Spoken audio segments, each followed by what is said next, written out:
Thank you for joining me for Bhagavatam. Getting to the very interesting part again for the astrology audience. Starting from next week.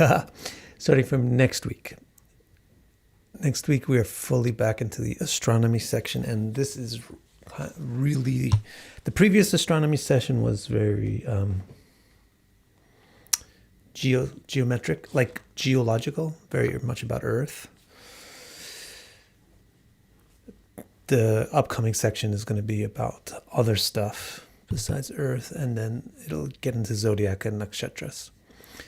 So this is the final section in the interlude in between the beginning of the astronomy and the continuation of the astronomy. The beginning was in chapter 15, 16, can't remember now. And then it took 2 or 3 chapters of interlude. So in the interlude, they went through each zone of the Bhu mandala and gave some kind of a philosophical derivation based on the nature of that zone. And he wound up, the final zone was our zone, the human zone, Bharata. And he explained, last week we covered the explanation of why human beings are special. And the reason is that the spectrum of variation amongst humans is much wider than the spectrum of variation in any other given species.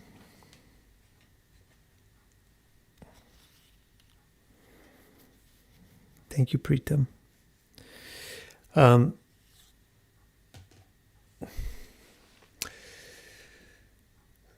So the human prakriti, or the human nature, the thing that makes human beings humans, the span of the gunas, rajas, tamas, sattva, is very wide.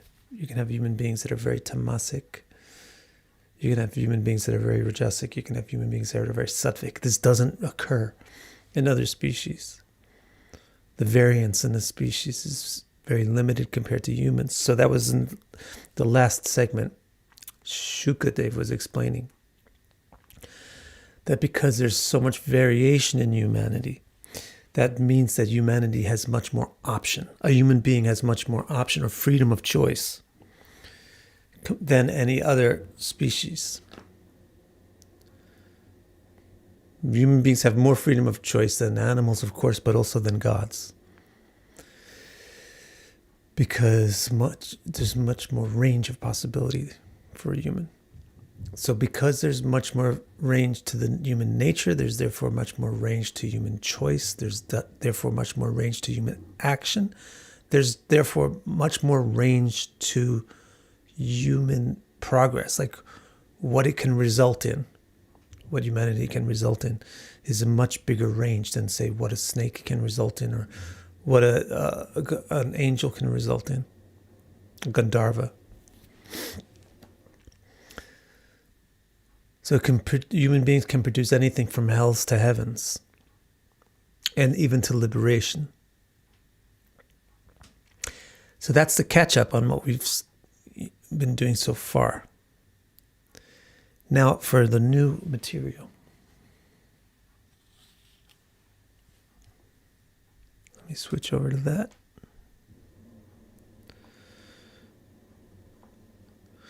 Let me show it to you.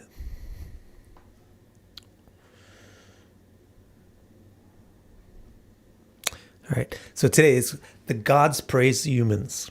So that's kind of the reverse. Bhagavatam likes to be revolutionary like that in many ways. Bhagavatam has mixed caste people being gurus to Brahmins.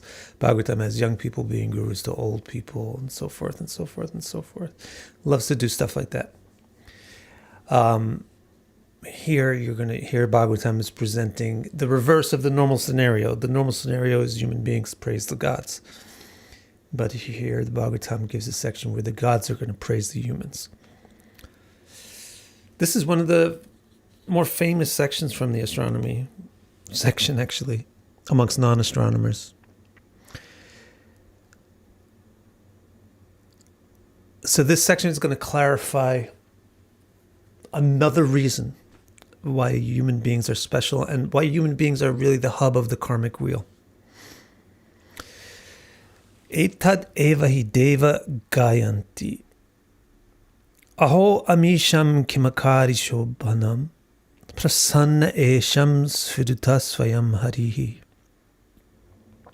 Yar janma labdham nrishu bharatajire. Mukunda sevu payikam sprihahina. This is why the gods sing. Aho, what beautiful things did they do? Or was it just luck that made Hari so gracious to them? By granting them birth in the human realm, he gave them access to what we desire, intimacy with the liberator. So this is a beautiful statement from the gods in general, Devata, the Devas. Devas Gayanti, they sing. Aho amisham kimakari shobhanam. What did these people do? Shobhana means something very beautiful. And it also means the thing that you see. So when they say karma shobhana or shobhana in relation with karma, it means the result of the karma. So the gods are saying, look at this result that's happening on Bharata, which is earth. Look at the result that's happening in Bharata. It's beautiful. What did they do to deserve that? What did they do to merit that? What did they do to create that? Or Svit Uta Swayam Hari. Let me make sure I get that right.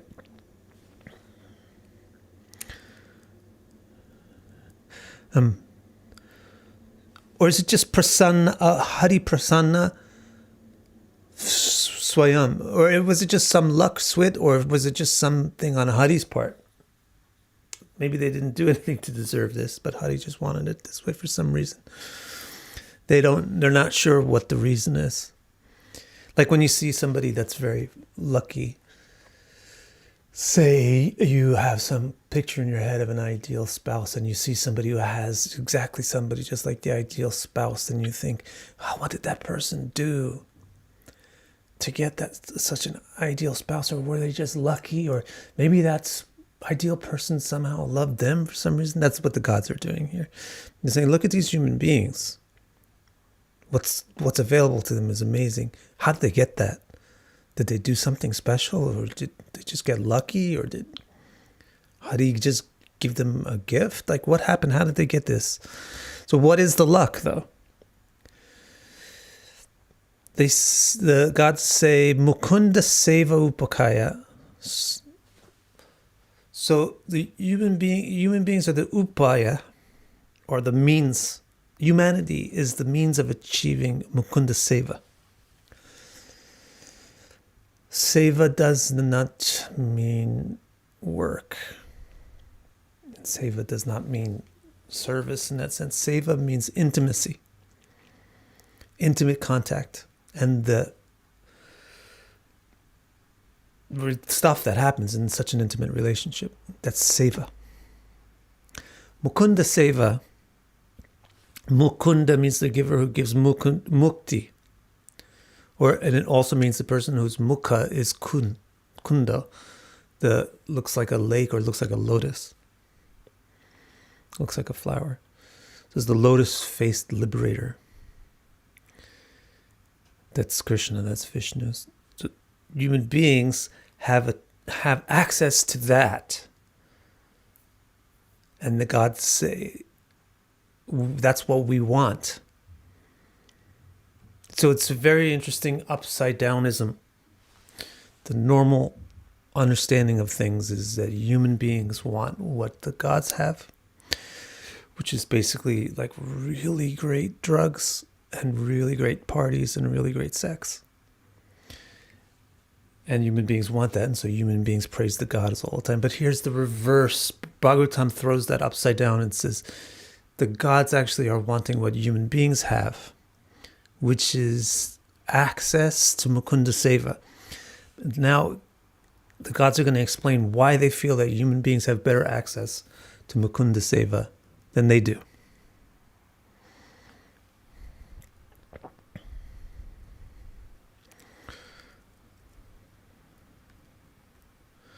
Thank you, Heidi.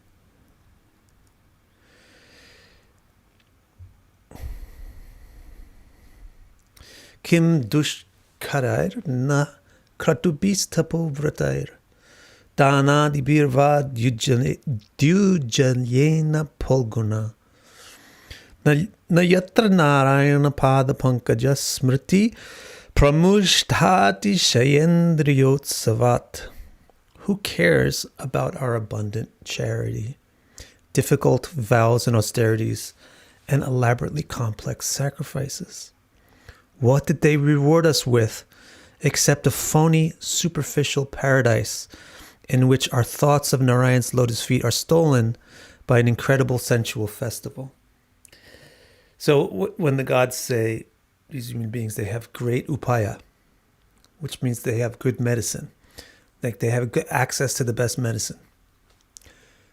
Because the medicine is mukti. The desired condition is mukti, freedom. And Mukunda Seva is medicine, access to that. Let's say, I wouldn't really necessarily hold that point of view, but just trying to give the analogy to understand what the gods are saying. So somebody might say, what do you mean? You guys have great pharmacies. It's like if you're in Canada and you're saying, oh, I really admire the Japanese medical system. Yeah, but you're in Canada, you have a great medical system. So it's not really so clear. What are the gods saying? That human beings have great access to liberation. But I thought the gods had great access to liberation. After all, how did you get to heaven in the first place? The gods live in heaven. How did you get there? You must have done great upaya, right? You must have taken great medicine to get there.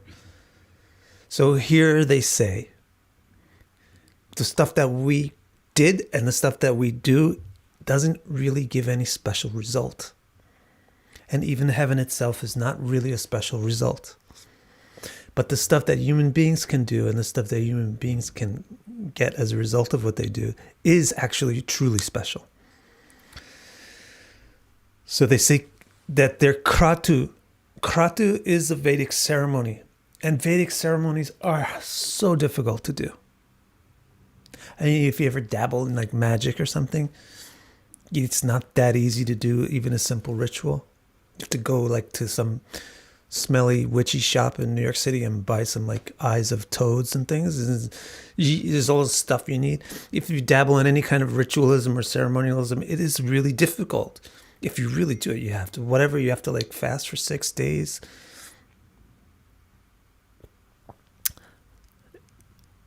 Hang on a sec. Getting messages.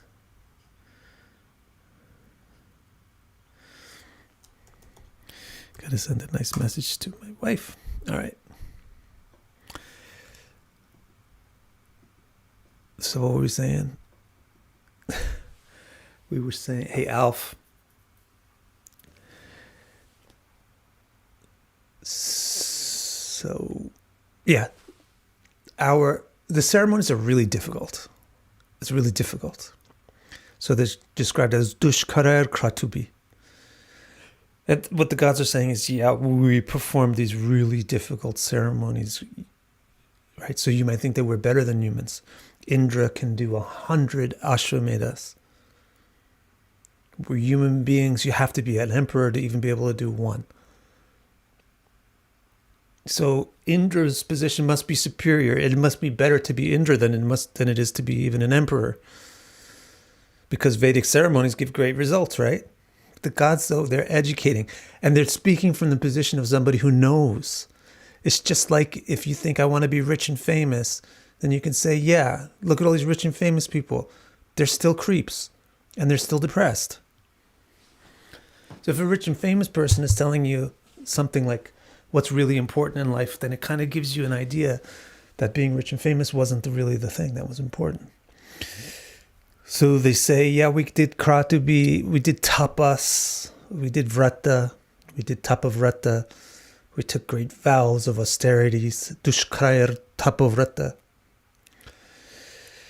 And we also do dushkara danavrat, adanabir, adana, adibi. We did so many, we give so much stuff away. We take care of other people, we give stuff to other people. We're the gods, we give everything. So what did we get as a result of it? What did we get in exchange for this? We got Diyu. Diyu is heaven. Diyuja. We were born in paradise. But it's Palguni. So you know the word Palguni because you guys love astrology. Uttara Palguni, Purva Palguni. What does Palguni mean? In the nakshatra, the use of the word Palguni means flushed skin. Like blush, like blushing. Because the Palguni nakshatras, they're reddish. And they therefore represent passion. So the etymology of the word Palguna lends itself to that meaning because it means skin. Pal is the outer thing, the end result thing or the outer thing.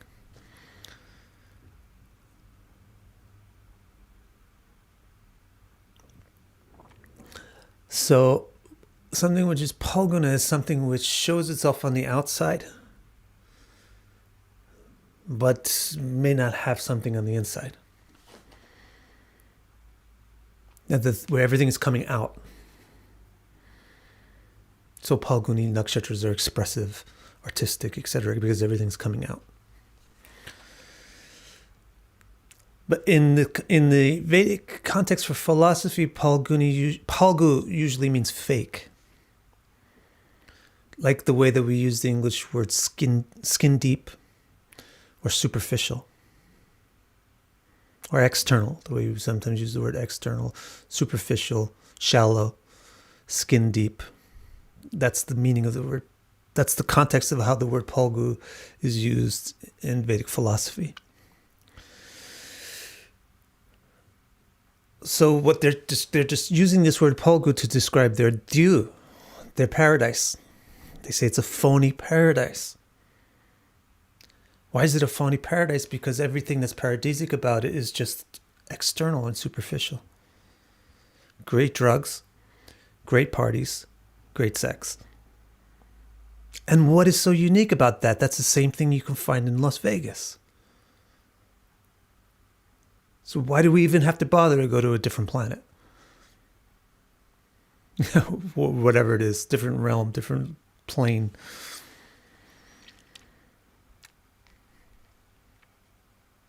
So that's why they're saying, so what was the use of doing all these difficult things when what we got was superficial? And you might say, no, but you guys are working for Vishnu, like you're directly connected with Vishnu. And that's great. So they say, yeah, but we hardly even pay attention to that because of everything else that's going on here. So that's where they say, Nayatra Narayana Pada Pankaja Smriti. Yes, we are at Narayan's Pad. We're at Vishnu's feet, which seems desirable, but we don't even think about it. Na Smriti. Why don't you think about it? Because it's too distracting here. Pramushta, we're inclined to forget about it because Atishaya is an incredible amount of Indriya Utsava, sensual pleasure, sensual festivals. So the gods said, what beautiful things did these humans do? Or was it just luck that made Hari so gracious to them? By granting them birth in the human realm, he gave them access to what we desire, intimacy with the liberator. Who cares about our abundant charity, difficult vows and austerities, and elaborately complex sacrifices. What do they reward us with except a phony, superficial paradise in which our thoughts of Narayan's lotus feet are stolen by an incredible sensual festival?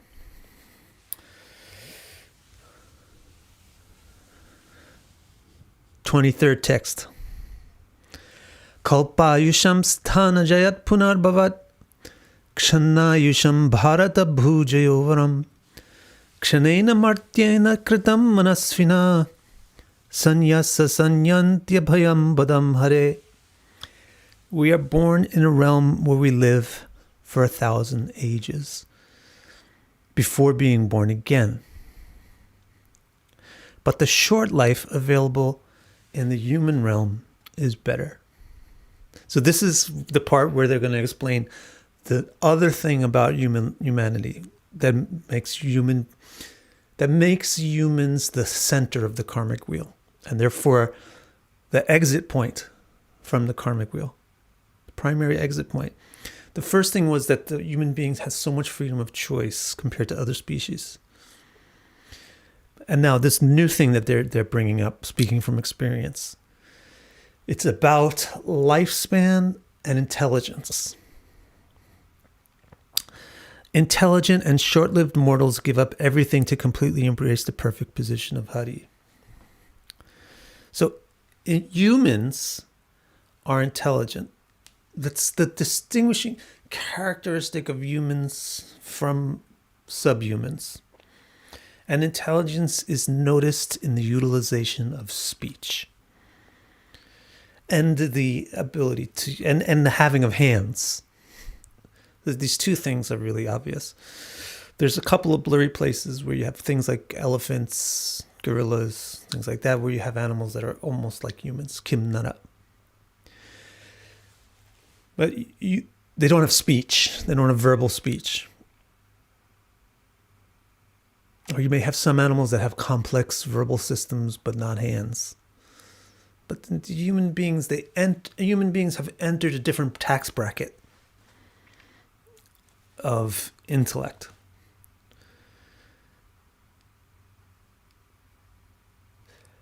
And the gods are in the same tax bracket. It's not really that the gods are much more intelligent than we are. That might be shocking news to you.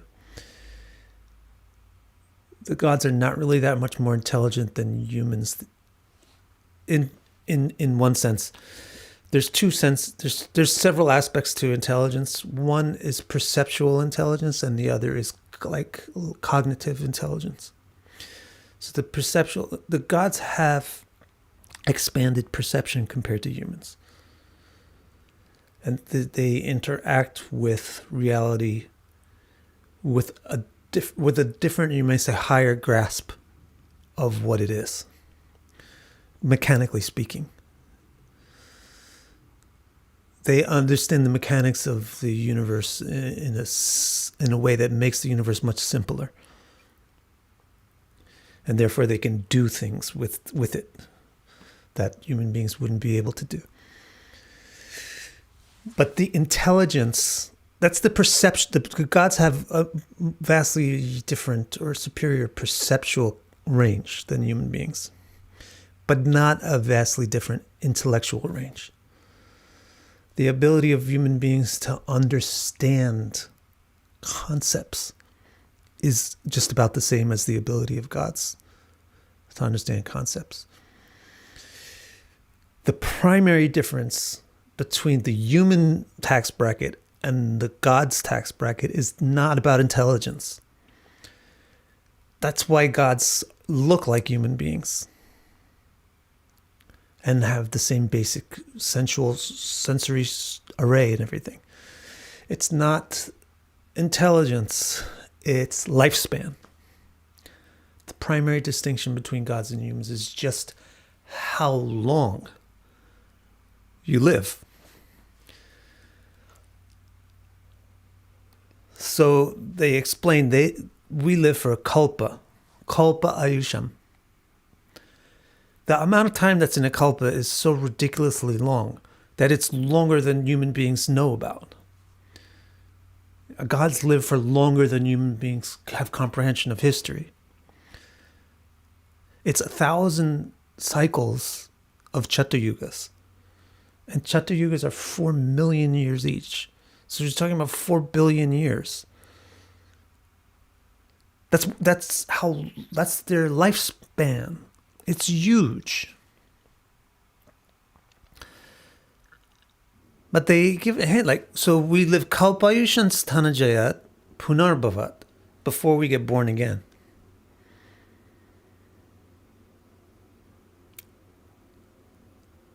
But the human beings, they have a short lifespan, but they can use it to not have to be born again. So the God's lifespan is called kalpayusham, and the human lifespan is called kshanayusham. Kshana means momentary. From the point of view of somebody who lives for a kalpa, for 4 billion years, 75 years, 98 years, 110 years is a millisecond. It's so insignificant. Such an insignificant amount of time is described as kshana. So kshanayusham bharata bhujayo, but that birth, which results in a life that's so short, is better, they say, varam, than our birth, which results in a life that's so long. Why? Because if they use their intelligence, the human beings have a intellectual capacity that is the same as the gods, but we have a huge range. So it doesn't mean that human beings in general are as intelligent as the gods. It means that human beings can be, at our best, similarly intelligent as the gods tend to be by default. So what the gods are saying is that if these people use their manasva, that's why we're called mankind. Manu. Manasvina, we have a lot of intelligence. We have access to a lot of intelligence. Kritam manasvina, if they use their intelligence, then they can samyant, they can give up everything else, and samyanti abhayam padam hari. They can fully embrace Hari. This is the difference. It's a really important difference in whether you have a long life or a short life. If you're both intelligent. If you have two beings, they're both, let's say, equally intelligent, but one is going to die tomorrow and the next one is going to die in 50 years. Think about how the difference in their life would be. The difference in the way they would act, what they would do, and what they would prioritize. So what the gods are saying about humans is that the short life of the human is the asset of the human being, not a deficit. And think about why. Humans are intelligent and short-lived. Gods are intelligent and long-lived. So the human is better suited for liberation. Because long life distracts from the pursuit of liberation and makes it seem far off and unimportant. If you know that you have 50 more years to live, then you're not going to be trying to tie up your loose ends and make sure that everybody who you love knows that you, et cetera, et cetera. You're just going to be like, okay, let me play Atari. Let me chill, let me smoke a joint. Who cares? I got time. That's what it's like to be a god. You're going to live for 4 billion years. Just take it easy. But if you know that you're dying tomorrow, you're going to do your very best today.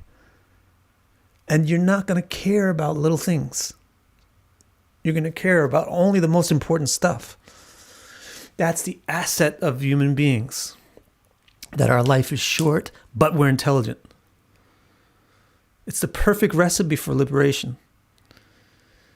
If your life is short, but you're unintelligent, that's not a good recipe for liberation. If your life is long and you're intelligent, that's also not the best recipe for liberation. If your life is short and you're intelligent, that's the best recipe.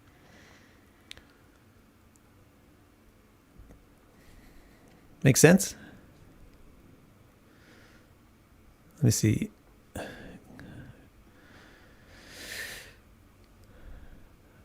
Jonathan asks, doesn't Palguni mean fruit? No, Pala means fruit. Palguni means the skin of a fruit.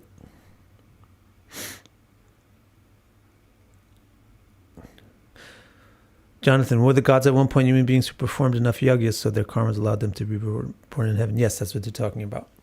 Right there.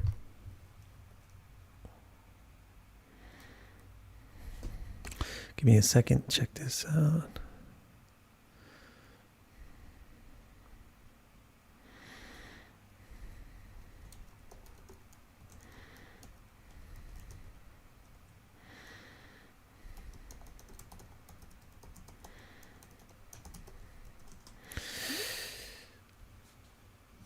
Heidi notes, ironically, many humans are seeking the elixir for longevity. So remember, it doesn't mean that human beings will all use this asset.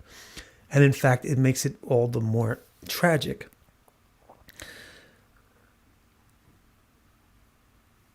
It makes it all the more tragic that you get something that even the gods want, but you just waste your time wishing that you were a god.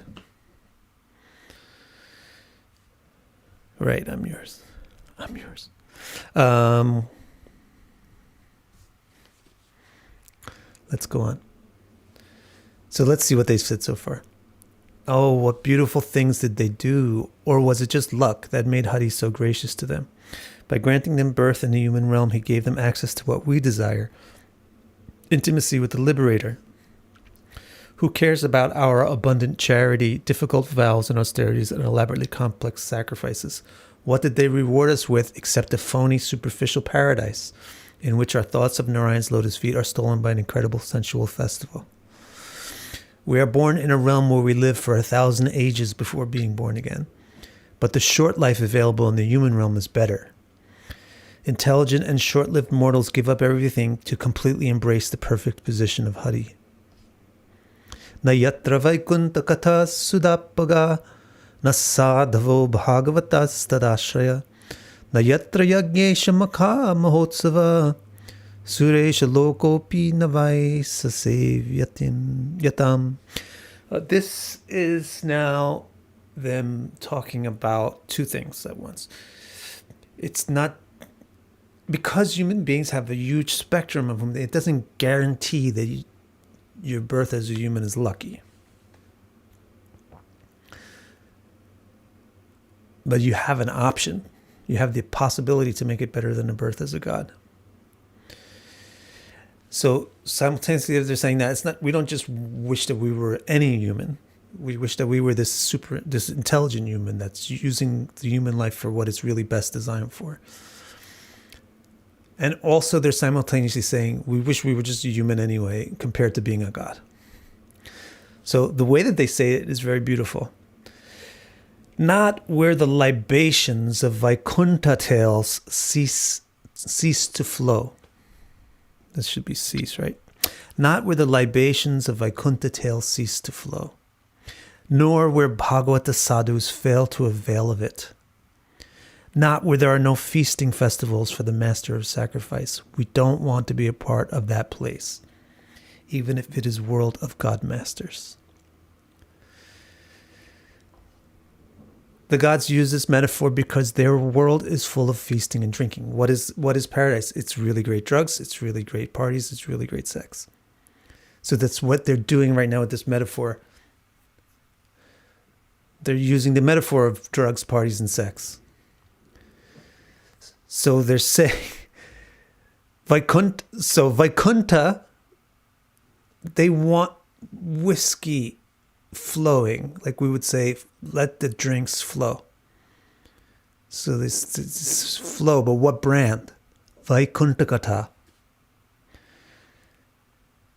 Vaikuntha means nirvana, which means liberation from anxiety. No kuntha, no worries. Hari is addressed as Vaikuntha because he liberates from anxieties. So the tales of Vaikuntha are like drinks at a party that liberate everybody from anxiety. When you drink, you feel less anxious. So they're comparing the Vaikuntha Katha to alcohol. And they're saying it should flow. I don't want to be someplace where these drinks are not flowing. If these drinks are not flowing, these gods say goodbye. That's why when you do the Vedic sacrifices, you got to bring the drinks. Soma. then the gods come. If the drinks are not there and not abundant, they don't come. They want to be somewhere these drinks flow like rivers.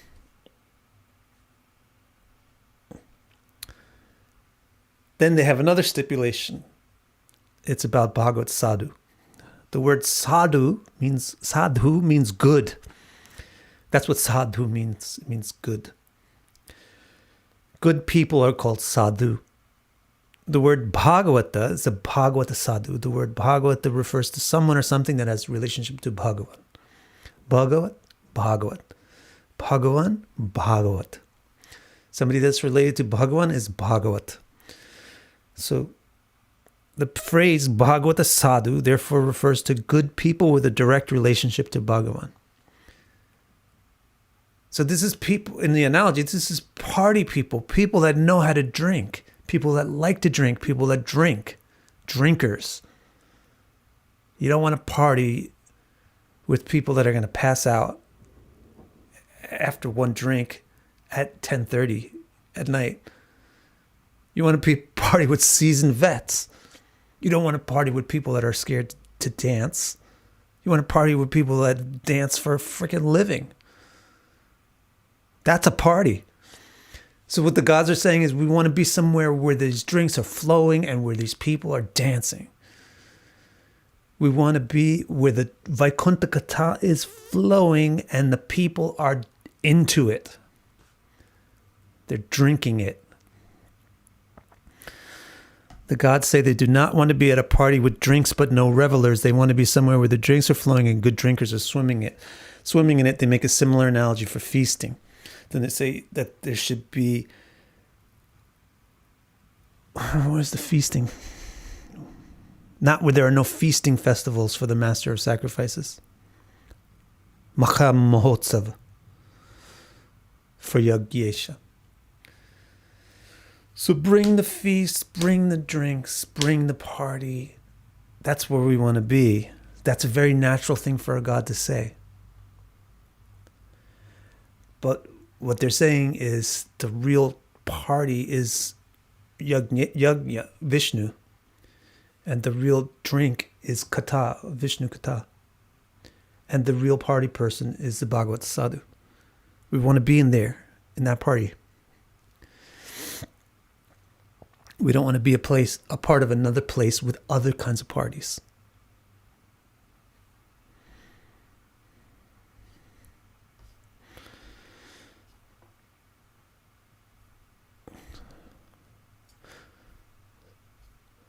What beautiful things did they do, or was it just luck that made Hari so gracious to them? By granting them birth in the human realm, he gave them access to what we desire, intimacy with the Liberator, who cares about our abundant charity, difficult vows and austerities, and elaborately complex sacrifices. What do they reward us with except a phony, superficial paradise in which our thoughts of Narayan's lotus feet are stolen by an incredible sensual festival? We are born in a realm where we live for 1,000 ages before being born again. But the short life available in the human realm is better. Intelligent and short-lived mortals give up everything to completely embrace the perfect position of Hari. Not where the libations of Vaikuntha tales cease to flow, nor where Bhagavat sadhus fail to avail of it, not where there are no feasting festivals for the master of sacrifices. We don't want to be a part of that place, even if it is Suresha Loka, the world of God masters. Pratapanri jatim tvaya yecha jantava. Pratapanri jatim tvaya yecha. Oh, this one changes, maybe, huh? Jnana kriya dravya kalapa sambritam. Pratapanri jatim tvaya yecha jantava. Let's pretend it doesn't happen. Jnana kriya dravya kalapa sambritam. Navayate ranna punar bhavayate. Bhuyo vanauka ivayanti bandhavam. But, here's the but. But people who get born in this human world, with its ample access to excellent knowledge, access, and resources, yet fail to strive for singular existence, they, like birds, again attain bondage. So they give this very interesting example of a bird. comparing a human being to a bird. What they're saying is, here's a human, here's somebody that got born in this place that we want to be born. The reason why we want to get born in this place is because the human being has more than enough access to Jnana, Kriya, and Dravya. That means they have more than enough access to intelligence, more than enough access to hands or actions, right? And more than enough access to Dravya, resources. We have enough access to resources that we can understand the universe pretty well. And we can utilize it pretty well. We have enough resources to action. We have 5 fingers, we have 2 hands, we can build stuff, we can do stuff. We have enough access to Jnana. We can understand language, we can understand words, we can understand meaning and concepts. We have enough of all these things to be able to achieve liberation in a short moment compared to the gods. But we instead wish that we were in Las Vegas.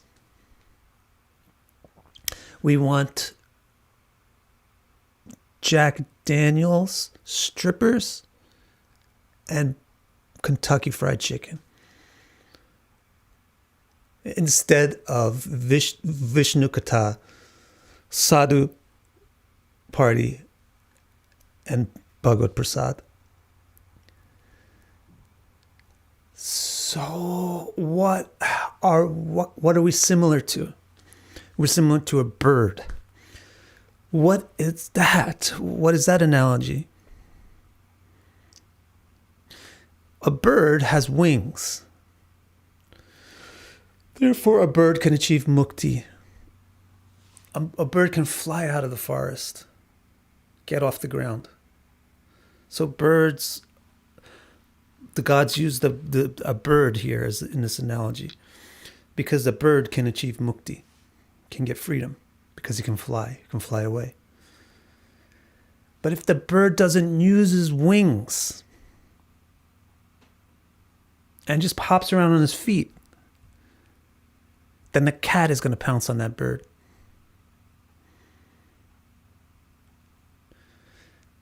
So a bird that doesn't use its birdiness just gets eaten up like the rest of the forest creatures. Similarly, a human that doesn't use its humanness just gets recycled like the rest of the species.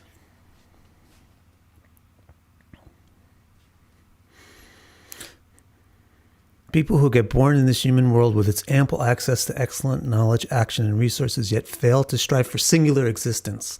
They, like birds, again attain bondage. So what's singular existence? Apunar bhava. Punar means multiple. And apunar means non-multiple, singular. Bhava means existence. So Punar bhava means recycling of your existence. Going here, going there, changing from this to that, etc. Changing from this life to that life. That's punar bhava. Apunar bhava is the situation where you've found complete satisfaction. And so the movement ceases. The movement becomes singular. The manifestation becomes singular. That's what they mean by singular existence. It's mukti. The primary meaning is that once liberated, a being becomes eternally established and no longer repeatedly manifests. Here the gods admit that not all humans are praiseworthy.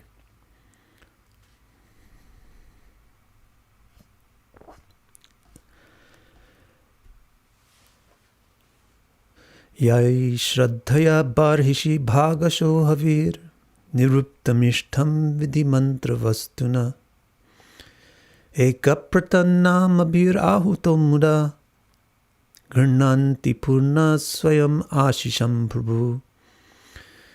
Humans enthusiastically offer grains in many types of ceremonies with appropriate ritual and mantra, using many names to invoke the One. The support of all benediction, who is always full, delightfully accepts those offerings. So what's going on here? Again, gods are speaking from their point of view in ways that are relevant to them. And they're explaining this. There's kind of three categories of human beings. There's this ideal one that they said was sannyas and samyanti, haripada. Somebody who gives up everything and embraces Hari. That's like this ideal. And then there's the opposite one, that's like a bird that doesn't fly. They just wish that they had better drugs, drinks, and sex. So that's like on the other end of the spectrum. Still a human being. That's how much spectrum is available in human life. And then there's this third type, which the gods are quite familiar with, which is people that are religiously inclined, but not necessarily spiritually minded.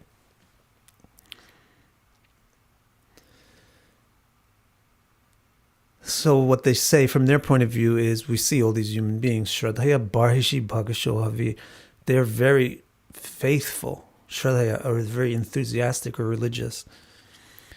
And they do a lot of Barhishi, they do a lot of worship.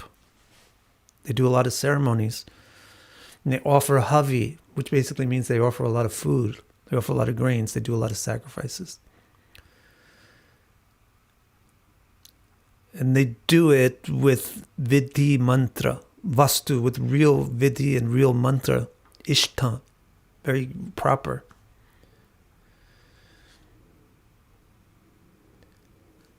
From their point of view, they're saying these people are also good.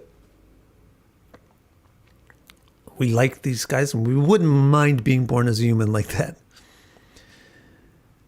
But it's interesting to hear the gods say this, because the gods are the recipient of these sacrifices and these ceremonies. So the interesting thing that they say is, they don't say something like, why aren't they thinking of Hari, or why are they worshipping me? They're saying, Pritak namabhi eka. They are really worshipping the one divinity, but they're just addressing various forms and names of it. So they're worshipping this god of fire, or they're worshipping a god of water, or they're worshipping a god of space or air, or they're worshipping a god of this or that or the other thing, just different aspects of divinity. But they're actually worshipping divinity. So they say that the way that they act, it's very interesting to hear them say this. Because from their point of view, their role in the whole thing is very inconsequential. Their role as gods is inconsequential. That it's actually Hari that's doing everything. Just like the veins are kind of not terribly important compared to the heart and the blood itself. Of course, you can't get the whole system without the veins. So Hari is like the heart, and the gods are like the veins.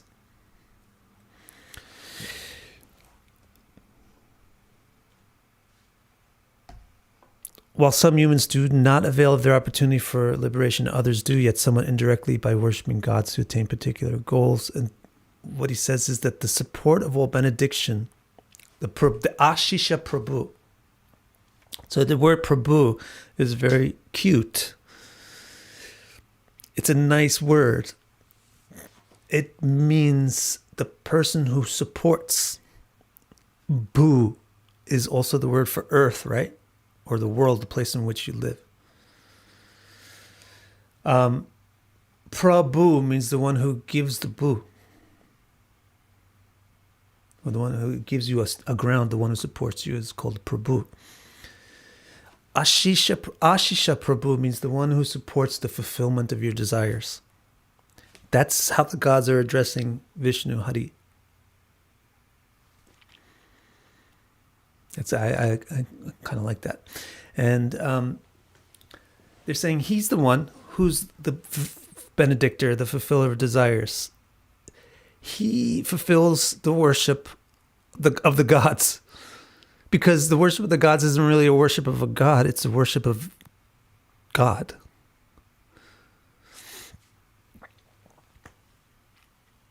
And he says, although he's always full, Purna, Grinna, he accepts the offering. Sorry, my legs are falling asleep. So that's really interesting. When something is enticing, you participate in it even though you might not necessarily need it. But when something is off-putting, then even if you need it, you might not even bother. So that's the nature of Vishnu here, is that Vishnu is enticed by love. So even though he doesn't really need food, he feels hungry because he likes to be fed.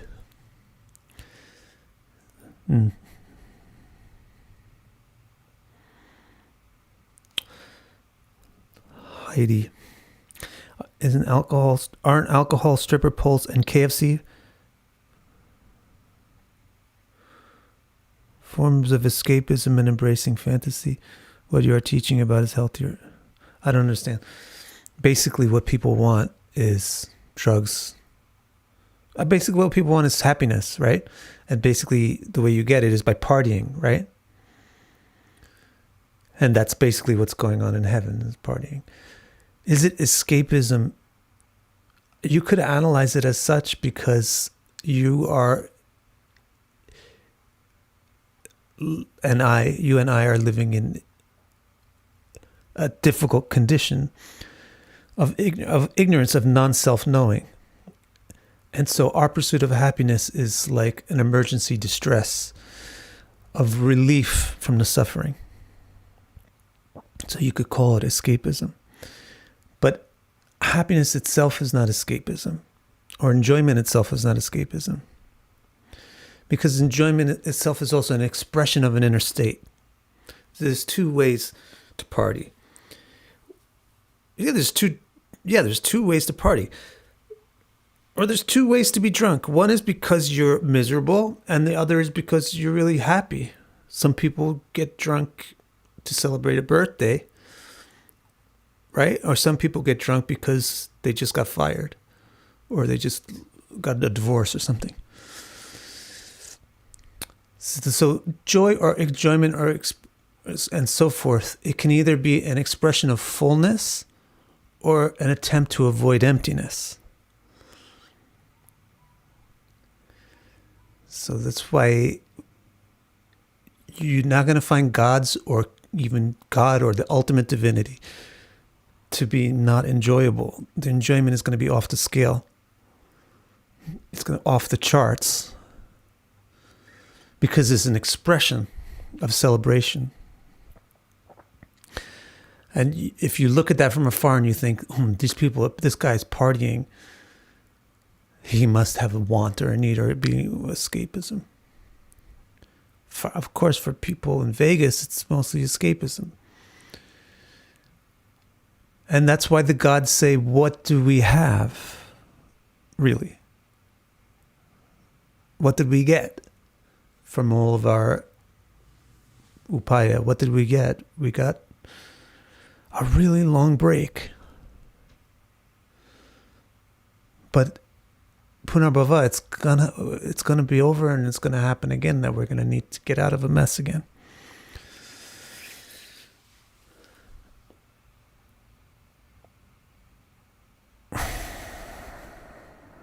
I don't know what you mean by this. Indeed, happiness can be the most difficult distraction. I don't know. I wish happiness was the most difficult distraction. I don't feel like it is.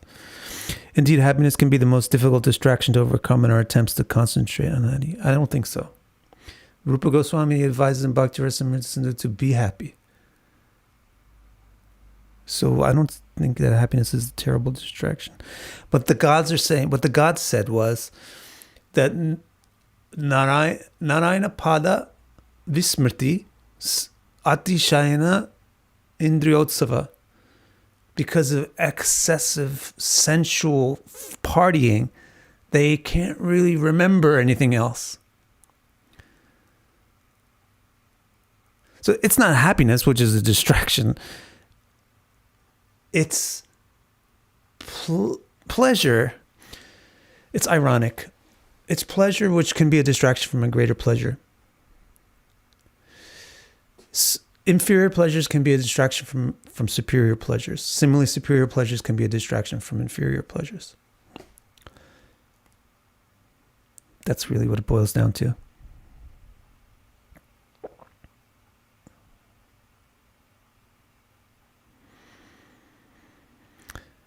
Galib Ji asked, do gods not have access to Bhagavad Gita, or they prefer? What they're saying is we have. That's what they're saying.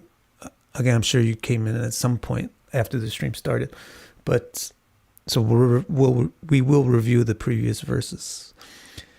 But that's what they're saying when they say, yeah, we have Narayana's feet. We're in heaven, which is the Vishnupada, right? Which is the bottom of Vaikuntha. We're Vishnu's feet, we're Vishnu's servants. But we don't really think about that very much, because it's just too distracting. And that's what I said before about whether you live for 5 days or you live for 50 years, it will change the way you live. Please, if you came into the stream midway, then please, when we're done, rewatch it from the beginning. Because the continuity of ideas is so important. It doesn't hurt to keep going back to some of the things, but it's a little difficult to me because the train keeps moving forward, but then it has to keep going back and moving back.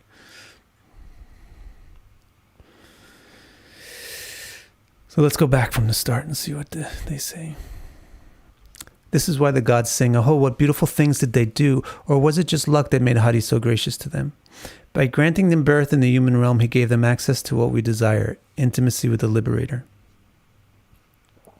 Who cares about our abundant charity, difficult vows and austerities, and elaborately complex sacrifices?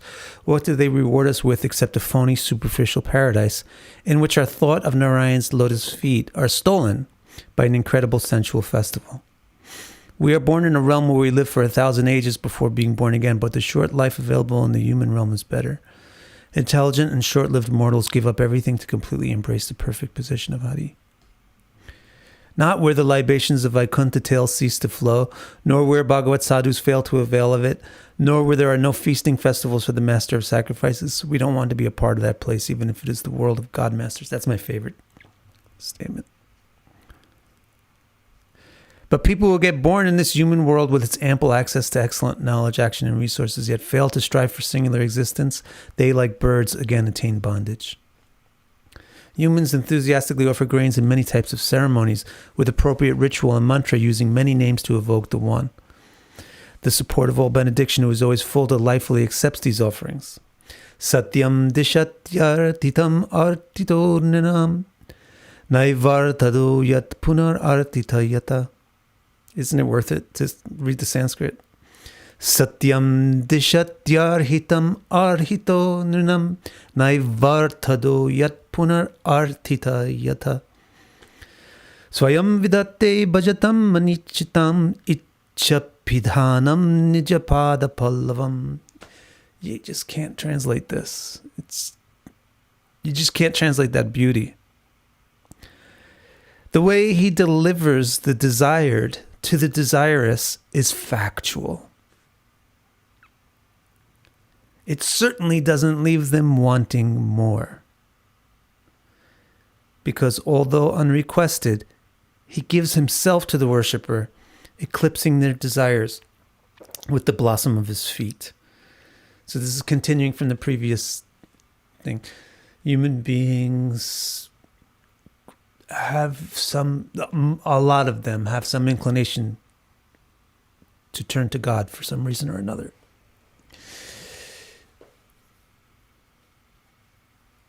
But the way that he deals with them is so amazing. It's as if he wants their liberation. So Satyam Dishati, the way that he administers his Ashish, his blessing, is Satyam. It's the true form of the blessing. This is one thing that you may need to get used to. If you receive blessings from Hari, you get the true form of the blessing, which you, in our small arena of knowledge, might not recognize as having any relationship to the requested thing. Satyam dishatyartitam artito nrinam. Artitam artito disha. He gives the thing that they want to the one who wants it, but he gives it in a real way. This is the value of worshiping divinity as Hari versus just trying to get results. The benefit is that besides the result, you get the result in such a way that you benefit truly. Naivartado yat punarartita yata. You get fulfilled in such a way that you won't have the same need ever again. But that is a real claim. That is a real claim. Can you imagine if there was a song that could claim that when you hear this song, you won't ever need to listen to music again? All you will ever need is this song. You won't ever need another song. You won't ever need another man. You won't ever need another husband, wife, woman. Isn't that kind of what we're proposing? But Hari delivers. Because it's the way that the Ashish is delivered, the way that the blessing is delivered is not Palguna, but it's Satya. It's not superficially given, it's truly given. Swayam Vidate. He gives himself bhajatam to the person who worshipped him. So the person worships him and says, "Can I have a cookie?" And he says, "Here, take the whole hand. Take me with the cookie." Anichatam, even though they didn't even ask for it.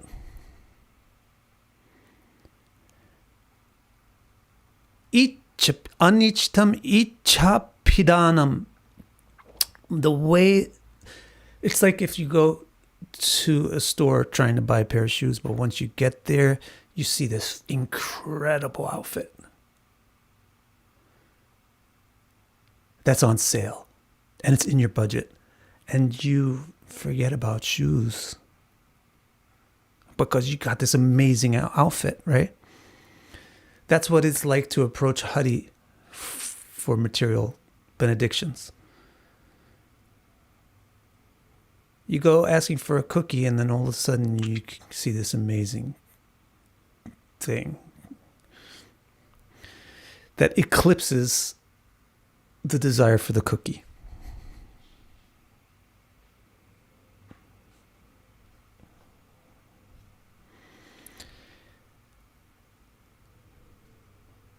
Then this is their final statement.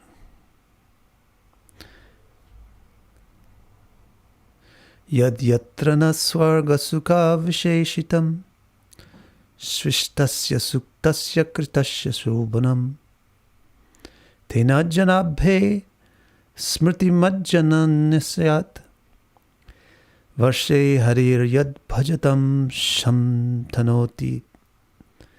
When our paradisic happiness comes to an end, if some merit still remains from the luster of the sacrifices we performed and the mantras we incanted, then let us be born fully mindful in this human world, graced expansively by Hari's worship.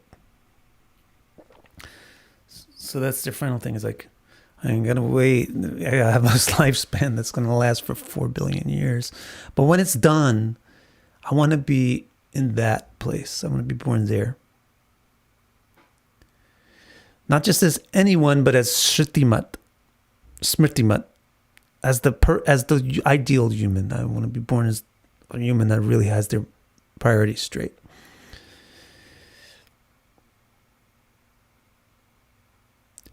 If it's possible. Shishtasya suktasya kritasya shobhanam. Where is it? Shesha. Sukhavasheshitam. Swarga sukhavasheshitam. Like that means when our happiness in heaven is over, and Shishtasya suktasya krishta. What they're saying is when all of our gas runs out of the tank, we want to move to this neighborhood. When all of our karmic merit runs out and we fall back out of paradise, down to the lower boo, let's land there in the human place if we're lucky. In a good form, in a good human. And that would really be the blessing. All right, I will then read this whole section. And then that's the end of the philosophical interlude in the astronomical section of the Bhagavatam. After this, the chapter closes really briefly with just a statement that, okay, I described you the whole thing. And then it moves on to describe non-earthly realms. To a very weird chapter that's going to be very interesting to decipher and decode. Not really sure what this chapter describes yet. Metaphorically speaking, it's describing the sections of Bhumandala besides the central section. The central section is called Jambu. The other sections are now going to come into discussion. So maybe we'll be hearing about the other planets in the solar system. And then that's for the next chapter. And then in the chapter after that, we'll hear about the zodiac, the way that the sun moves relative to these things. So you'll hear about the zodiac and you'll hear about the nakshatras, which is going to be, the main interesting part of this whole astronomy section for astrology fans. So I'll just read this last section one more time and then see if there's any discussion.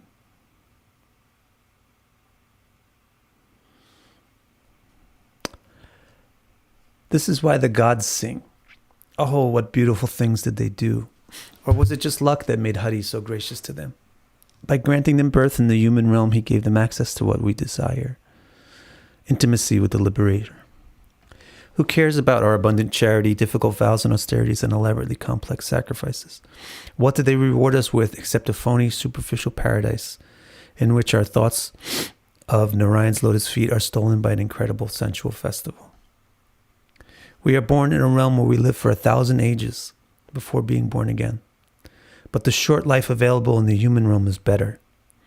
Intelligent and short-lived mortals give up everything to completely embrace the perfect position of Hari. Not where the libations of Vaikuntha tales cease to flow, nor where Bhagavata sadhus fail to avail of it, nor where there are no feasting festivals for the master of sacrifice. We don't want to be a part of that place, even if it is a world of God masters.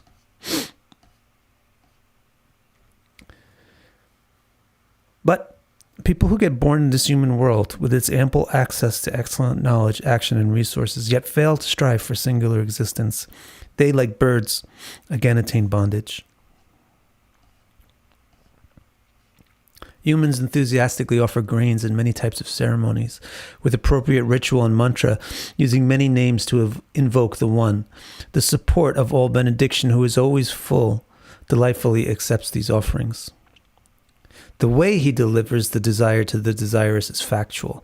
It certainly doesn't leave them wanting more, because although unrequested, he gives himself to the worshipper, eclipsing their desires with the blossom of his feet.